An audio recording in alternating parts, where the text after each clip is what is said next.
امروز به شدت دلم این وایب میکاپ ها رو میخواد، پس گفتم با همین لوازم آرایشیه که معمولیه و خودم دارم ببینم میتونم که میکاپ تمیز و با کانسیلر شروع میکنم. مثل همیشه 2 تا کانسیلر رو با هم قاطی میکنم. قبلش هم مرطوب کننده زدم و اینا رو تو ویدیو قبلی بهتون نشون دادم، خیلی بهتر شدن. کانسیلر رو پشت پلک میزنم چون میخوام از چشمام شروع کنم.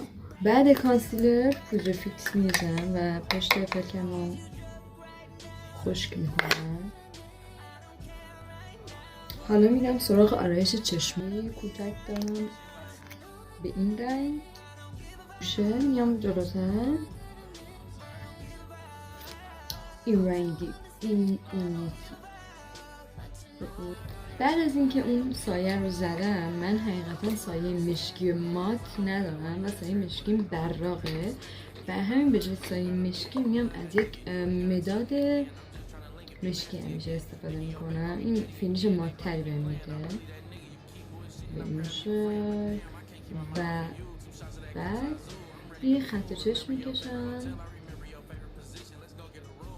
بچه ها اگه بد کشیدید حتما گوش پاک استفاده کنید و گندتون رو با گوش پاک جمع کنید.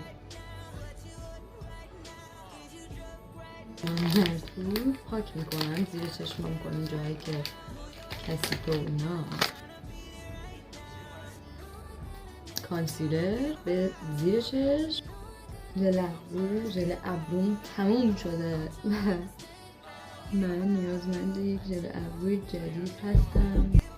از ضد آفتاب رنگی استفاده میکنم، زیاد اهل کرم پودر و این داستانا نیستم. زیر چشم‌هام مشکی میکنم.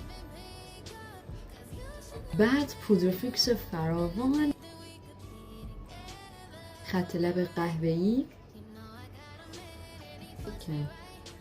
کانسیلر، آخر ریمل تکمیل کننده این میکاپ هست و در آخر پودرمون رو میتکونیم.